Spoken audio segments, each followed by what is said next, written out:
तो महाभारत की कहानी को पिछले एपिसोड में जहाँ छोड़ा था वहीं से उसे उठा लेते हैं। हमने पिछले एपिसोड में देखी थी कहानी महाराज ययाति की कि किस तरह से उनके द्वारा यदुवंश और कुरुवंश दोनों की शुरुआत हुई। वही कुरुवंश जहाँ पर अब 3 भावी युवराज पैदा हो चुके हैं, धृतराष्ट्र, पांडु और विदुर। इन तीनों ही को शिक्षा देने का काम उठा लिया भीष्म ने। भीष्म ने कहा कि मैं ही इन्हें पढ़ाऊंगा, लिखाऊंगा, हर तरह की विद्या में इन्हें माहिर कर दूंगा। और यही उन्होंने किया भी। उनकी विद्या के चलते विदुर बन गए समस्त शास्त्रों के ज्ञाता, एक बहुत ही अच्छे राजनीतिज्ञ। पांडु बन गए एक बहुत ही सर्वश्रेष्ठ धनुधर उस टाइम के। और धृतराष्ट्र बन गए सहस्त्र हाथियों के बल वाले एक ऐसे बलवान व्यक्ति जो एक बार किसी को पकड़ ले तो उन्हें मार ही दे। अब ये तीनों युवराज जब बड़े होने लगे थे तो आई बात इनकी शादी की। पूरे भारतवर्ष में 3 राजकुमारियों को चुना गया। पहली थी गांधार के राजा सुबल की बेटी गांधारी, दूसरी थी यदुवंश के राजा शूरसेन की बेटी कुंती, जिन्हें गोद ले लिया गया था महाराज कुंती भोज के द्वारा, यानी कि वो बन गई थी कुंती भोज की राजकुमारी कुंती। और तीसरी थी मध्य प्रदेश के राजा की बेटी माद्री। ये सही बात है कि उनकी शादी की उम्र हो चुकी थी, लेकिन उनकी उम्र हो चुकी थी राज्य का कार्यभार संभालने की भी, यानी कि राजा बनने की भी। और जब राजा बनाने की बारी आई तो सबसे पहले बनाया गया मंत्री बनाया गया विदुर को, जिन्होंने युवराज बनने से किया मना। हालांकि उनका राज पे कोई हक भी नहीं बनता था। पहला कि वो शूद्र के पुत्र थे, एक दासी पुत्र, तो उन्होंने खुद ही मना कर दिया। और जैसे ही विदुर को बनाया गया राज्य का महामंत्री, उन्होंने सुनाया अपना सबसे पहला फैसला। उनका कहना था कि धर्म के मुताबिक कोई भी ऐसा व्यक्ति जिसके शरीर में कोई भी दुर्बलता है वो राजा बनने के लायक नहीं होता। उनका इशारा था धृतराष्ट्र को राजा बनने से रोकने की तरफ, जो कि धर्म के हिसाब से सही भी था। धृतराष्ट्र को राजा नहीं बनाया गया, राजा बनाया गया उन्हीं के छोटे भाई पांडु को।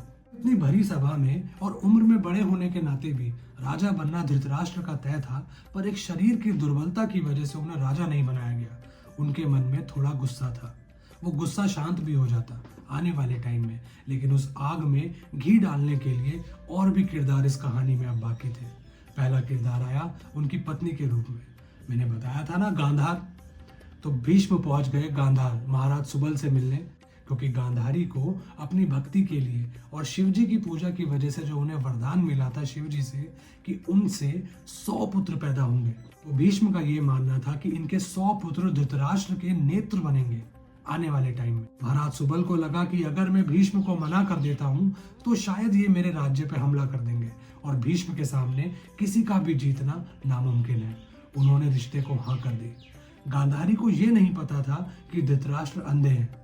जब उन्हें यह पता लगा कि मेरा होने वाला पति अंधा है, तो उन्होंने भी प्रेम में आके, प्यार में आके और अपना वो होता है ना, क्या बोलते हैं, अपना डेडिकेशन दिखाते हुए धृतराष्ट्र के लिए आंखों पे बांध ली पट्टी। उन्होंने ले ली एक प्रतिज्ञा कि मैं वो संसार बिल्कुल भी नहीं देखना चाहूंगी जो मेरा पति नहीं देख सकता। हस्तिनापुर आने के बाद जब धृतराष्ट्र को ये पता लगा कि उनकी पत्नी भी अब उनके साथ अंधी ही बन के रहने वाली है, उनका गुस्सा और बढ़ गया। उन्हें लगा कि मेरे अंधेपन का मजाक उड़ाया जा रहा है, और उन्होंने गांधारी से बात करना बंद कर दिया। हालांकि उन्हें लालसा थी उन 100 पुत्रों की। यहाँ तक सब कुछ ठीक चल रहा था, लेकिन गांधारी के बारे में एक और कहानी है जो बड़ी प्रचलित है।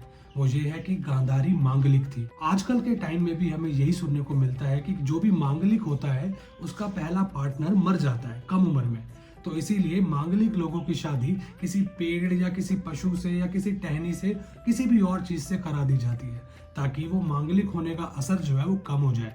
यही हुआ था गांधारी के साथ भी।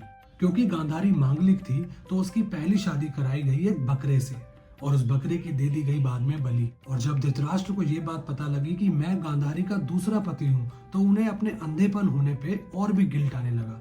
उनके मन में एक ऐसी भावना आई कि अंधे होने की वजह से उन्हें कोई भी चीज इस पूरी जिंदगी में सही नहीं मिल सकती। उन्हें लगा कि गांधार के राजा सुबल ने उनके साथ धोखा किया है, और इस गुस्से के चलते उन्होंने गांधार परिवार के सारे लोगों को अपना बंदी बना लिया हस्तिनापुर में। उन्हें डाल दिया एक काल कोठरी में, जहां पर उन्हें दिया जाता था एक मुट्ठी अनाज बस। अब उस एक मुट्ठी अनाज पे इतने सारे लोग सरवाइव कैसे करते? उन सभी ने चुना शकुनी को कि शकुनी, तुम अभी यंग हो, तुम हमारा बदला आने वाले टाइम में ले सकते हो, तुम इसे खाओ, हम भले ही मर जाएंगे यहाँ काल कोठरी में, लेकिन तुम्हें याद रखना है कि हमारे साथ कैसा बर्ताव किया गया एक छोटी सी बात पे।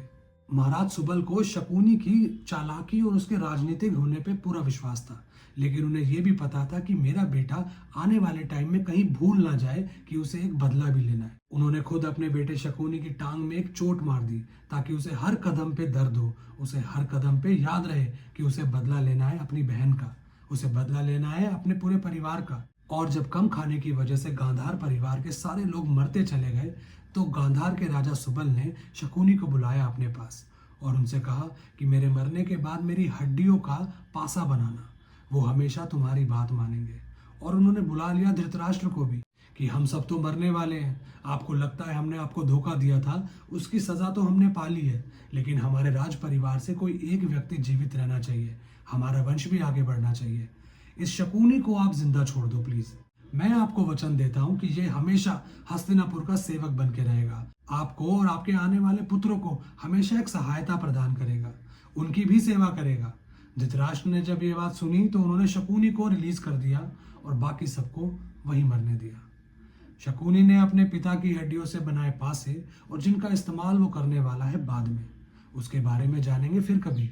लेकिन अभी बात हो रही है पांडु की। पांडु बन चुके थे राजा। अब महाराज पांडु पहुंचे कुंती के स्वयंवर में, वही कुंती जो महाराज कुंती भोज की गोद ली हुई बेटी है, यादव वंश की।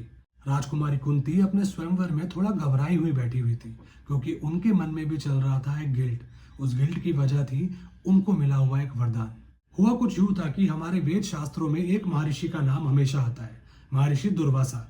उनके बारे में ये बात प्रचलित है कि उन्हें गुस्सा बहुत जल्दी आता था। इनफैक्ट उन्होंने बहुत सारे देवी देवताओं को भी श्राप दिए हुए हैं। वैसे महर्षि दुर्वासा को खुश करना इतना आसान नहीं है, लेकिन कुंती की सेवा से वो बहुत खुश हुए। उन्होंने कुंती को दिए कुछ वरदान, यानी कि कुछ मंत्र दिए। उन्होंने कहा कि इन मंत्रों का आह्वान करके आप किसी भी देवी देवता से पुत्र की प्राप्ति कर सकते हो। कुंती उस समय बहुत ज्यादा नौजवान थी, बहुत यंग थी। उन्हें लगा ऐसे ही किसी मंत्र का जाप करने से कोई देवी देवता पुत्र थोड़ी दे देगा मुझे। या तो वो एक नादानी थी या फिर उन्होंने महर्षि दुर्वासा की शक्तियों को समझा ही नहीं। उन्होंने उन मंत्रों को ट्राई करना शुरू कर दिया। हुआ कुछ यूं कि कुंती ने सूर्यदेव की आराधना करके मंत्र का जाप किया। सूर्यदेव की कृपा से उसी वक्त उन्हें हुई एक पुत्र की प्राप्ति।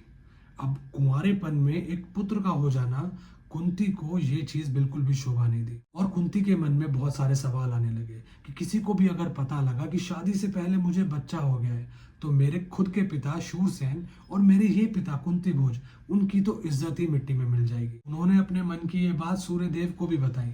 सूर्यदेव ने कहा कि महर्षि दुर्वासा का मंत्र है, उनका आशीर्वाद है, ये तो खाली बिल्कुल नहीं जाएगा। हाँ, मैं ये कर सकता हूँ कि तुम दोबारा से कुंवारी हो जाओगी, प्लस मैं तुम्हारे लिए इतना कर सकता हूँ कि मेरे कुंडल और मेरा कवच इस लड़के की हमेशा रक्षा करेंगे। समाज में ये लड़का कर्ण के नाम से जाना जाएगा और आने वाले टाइम में तुम्हें इसका सामना तो जरूर करना पड़ेगा। ऐसा सुनने के बाद कुंती ने उस नए नवेले बेटे को प्यार किया और उसे विदा किया। एक टोकरी में डाला उसे और उसे बस पानी में बहा दिया। ये बेटा चला गया उनसे दूर और कुंती खड़ी थी स्वयंवर में पांडु के सामने, जहां पर उन्होंने की पांडु से शादी और आई हस्तिनापुर की महारानी बनके। तो हस्तिनापुर के सिंहासन को मिल चुके हैं एक राजा, एक परमानेंट राजा, महाराज पांडु।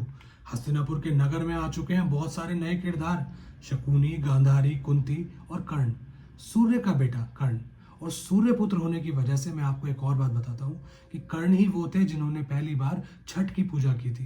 वो घंटों पानी में खड़े होकर सूर्य को अर्घ दिया करते थे। और आज क्योंकि छठ का त्योहार है तो हमारी तरफ से आप सभी को छठ पूजा की बहुत बहुत बधाइयाँ। आने वाली वीडियोज में देखेंगे कि ये नए किरदार कहानी को क्या नया मोड़ देंगे। क्या भीष्म की चिंताएं खत्म होंगी? महारानी सत्यवती का क्या होगा इस कहानी के बाद? अगर ये वीडियो पसंद आई है तो लाइक करना, शेयर करना, चैनल पे नए हो तो सब्सक्राइब करना। मैं मिलता हूँ अगली वीडियो में। Thank you so much for watching. अपना ध्यान रखना।